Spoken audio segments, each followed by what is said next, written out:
nós precisamos nos preparar, né? O que eu vou falar sobre, então, o cristão e a missão do cristão na cultura.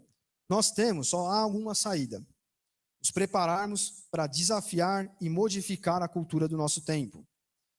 A palavra evangelho significa metanoia. Metanoia em grego é mudança de mentalidade.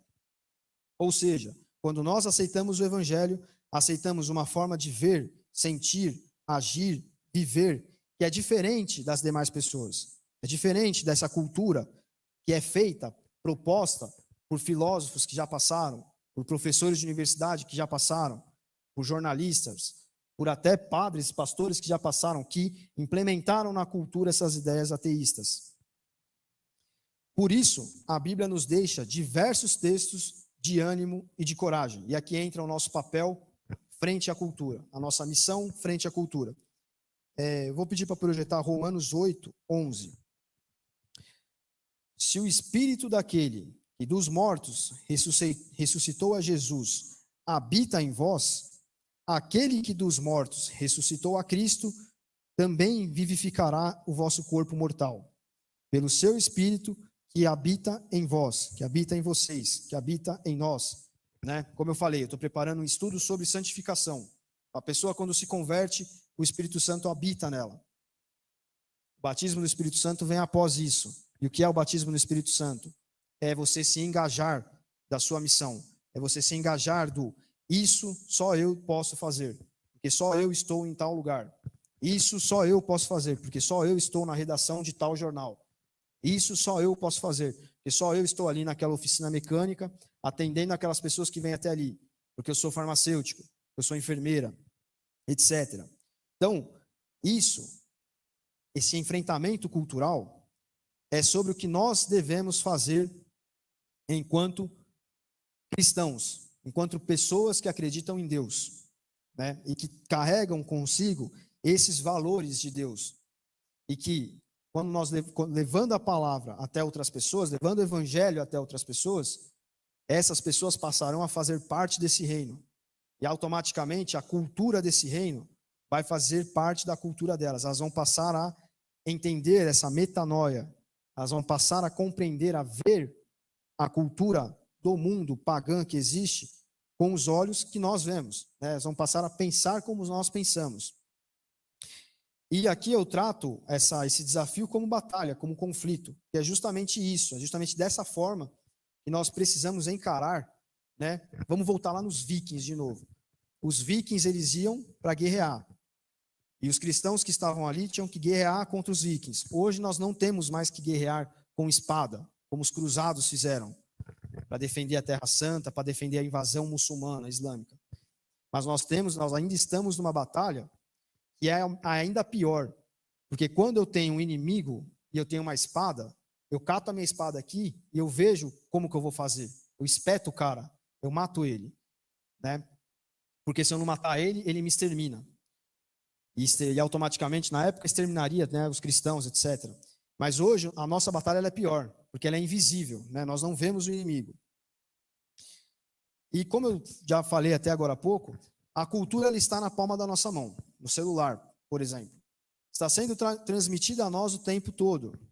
Do tempo que nós gastamos, por exemplo, na frente da Netflix, da televisão de uma maneira geral, né? Está em determinadas coisas que nós lemos, que não é só ler, é ler coisas produtivas, né? Que nós ouvimos, que nós sentimos. Por isso, é hora de nós selecionarmos melhor com o que gastamos o nosso tempo, com o que e como alimentamos a nossa mente e, por consequência, o nosso espírito. E isso gera um esforço, né? O cristão ele é sempre o lado mais fraco de tudo. Tudo para nós sempre é dobrado. Por quê? Porque nós temos, como eu estou dizendo, nós pertencemos ao reino de Deus além da nossa vida normal. Então gera um esforço. E para que nós possamos mudar as coisas no nosso entorno, eu coloquei aqui para encerrar, três elementos que eu enxerguei em Jesus, que Jesus tinha, e que nós, como imitadores de Jesus, precisamos ter para enfrentar essa batalha cultural, né? Essa cultura dominante. 3 pontos que Jesus encarnou para enfrentar a cultura da sua época, que eu acho que nós podemos copiar, digamos assim. Primeiro, preparo espiritual. Então, jejum, oração, leitura bíblica, né? Leitura da Bíblia em si, mas também a leitura de bons livros, cristãos ou não cristãos, né? Um estudo ortodoxo da Bíblia. Segundo, foi ensinado pelos pais da igreja, por teólogos cristãos, né? De linha bíblica durante os anos que passaram, né? Eles são santos, grandes teólogos, pastores, etc. Segundo ponto.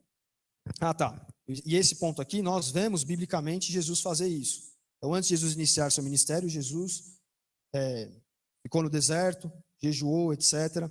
O que é isso? É preparo para enfrentar uma batalha espiritual, que também é uma batalha espiritual. No nosso caso aqui, é espiritual e material. Preparo material também. Precisamos entender como as pessoas pensam. Por que elas pensam como pensam? Além do preparo em si, como eu já mencionei, né, no ponto que passou aqui, no ponto anterior, são essas leituras, né, estudo, etc. Isso também é um preparo material. Além disso, o trabalho na igreja. A igreja ela é um holofote, ela é um megafone da voz de Deus para a sociedade. Então, quando nós nos engajamos na nossa igreja local, o que acontece? O evangelho começa a se propagar. Então, desde lá da forma como eu evangelizo as pessoas lá fora, até o que eu faço dentro da igreja, tudo isso é um combate contracultural. É um combate que desvaloriza o valor das coisas mundanas, digamos assim, das coisas do agora, que está acontecendo aí, e valoriza a minha cultura, do meu reino, que é o reino de Deus. E, terceiro ponto, coragem, né? Sobre o preparo material, Jesus, ele, assim como hoje nós temos a igreja, Jesus teve 12 pessoas mais próximas de si e várias outras que não são mencionadas diretamente, que caminharam com ele, que ajudaram ele a fazer o seu trabalho. Por isso o trabalho prosperou e o evangelho alcançou tantos lugares do mundo. E o terceiro ponto é a coragem, né? Hoje nós vivemos um mundo fluido. Cada um é o que quer, cada um pensa o que quer. Cada um faz o que bem entender. Não existem mais axiomas, não existem mais verdades que são verdades em si. Essa ideia, por exemplo, de que Deus, essa ideia sobre os filhos que eu estava falando, de que Deus dá a vida, isso é uma ideia cada vez mais combatida na sociedade. As pessoas não acreditam nessas verdades. Por isso que o cara olha no espelho e ele acha que ele, na verdade, é mulher, vice-versa, né? Tudo isso acontece por quê? Porque as verdades, elas estão sendo combatidas, denegridas, né? Desvalorizadas. Nós precisamos ter coragem para nos posicionar. Porque nós acreditamos, por exemplo, a criação do mundo. Nós acreditamos que um Deus criou o mundo. Isso, hoje, já há alguns anos, na verdade, há muitos anos, isso vem sendo extremamente combatido em escola, em universidade, etc. A criança já sai da escola moldada a achar que uma explosão gerou a vida, não sei o que, não sei o que lá. Você fala, poxa, beleza, Deus pode ter até criado o mundo dessa forma, mas eu acredito que Deus criou.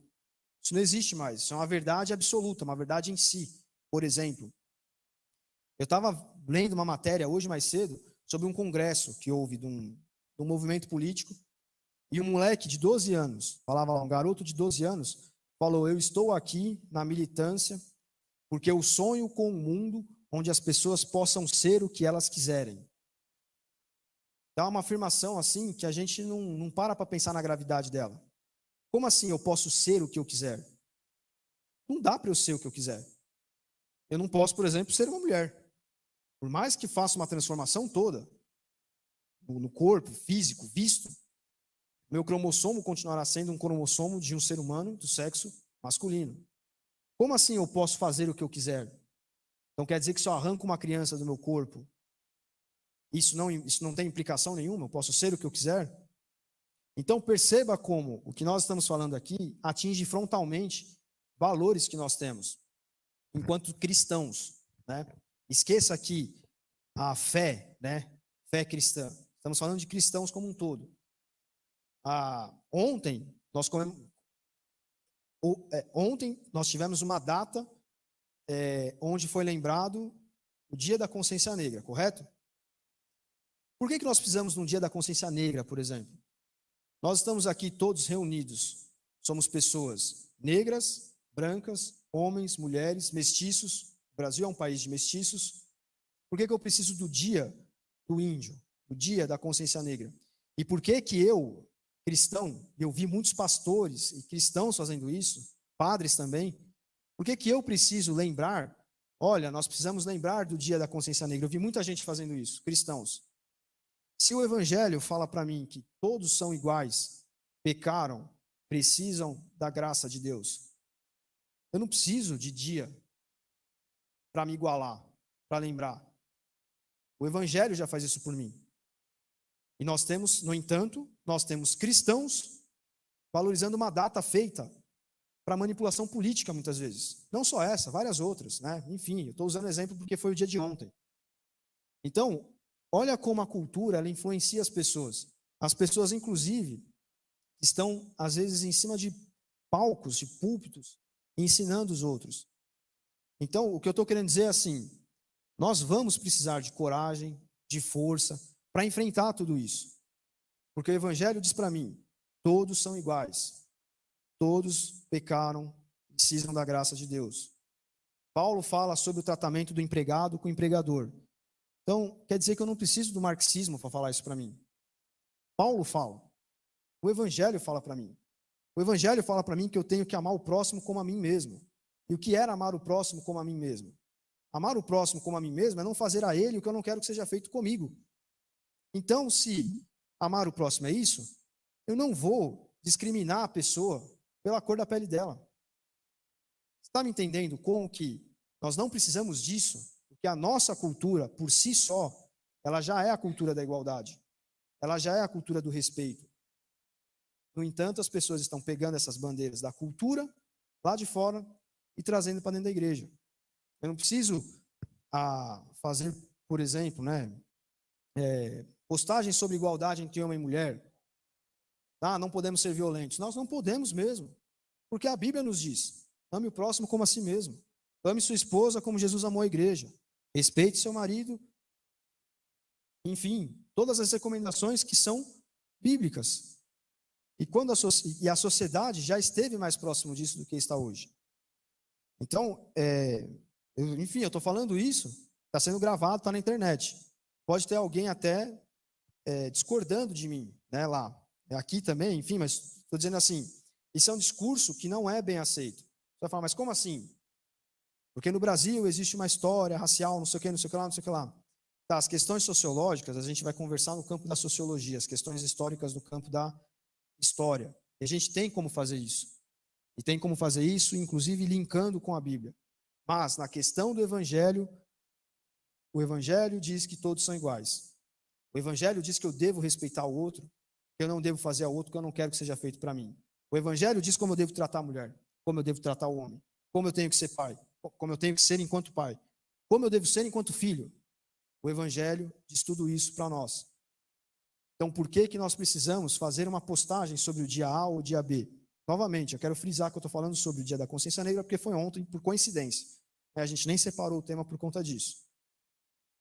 Mas você percebe como eu tenho um pastor, por exemplo, um padre, ou um chefe cristão, de alguma forma, que, tendo o Evangelho nas suas mãos, ao invés de propagar esse Evangelho falando, a Bíblia diz que todos somos iguais, ele prefere propagar algo artificial, algo que foi criado por uma cultura liberal, ateia, anticristã, que é a cultura que nós vivemos.